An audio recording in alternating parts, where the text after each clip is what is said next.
আপনার first time ওটিটিতে আমরা দেখতে পাচ্ছি। ধন্যবাদ। ব্যাপারটা হয়েছে যে রাফি ভাই যতগুলো লাস্ট ছবি রিলিজ হয়েছে,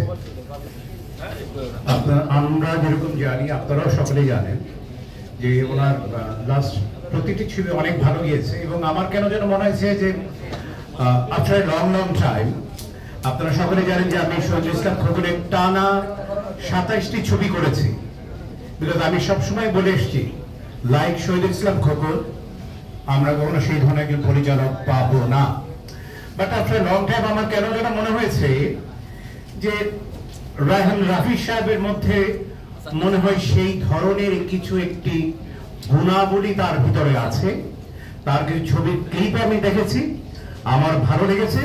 তখন মনে মনে আমার একটা এক্সপেকটেশন ছিল যে যদি এই ধরনের কখনো সুযোগ আসে, দেন আই উইল ওয়ার্ক।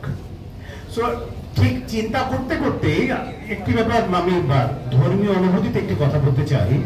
সেটা হচ্ছে যে আপনি যদি মনে মনে কোনো পবিত্র ভালো কিছু মনে মনে চিন্তা করেন, আল্লাহ তাআলা সেটাকে ফুলফিল করে দেয়।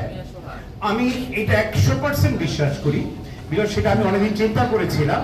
আফটার দ্যাট হঠাৎ করেই রাফি ভাই করা, দেন আমরা বসলাম।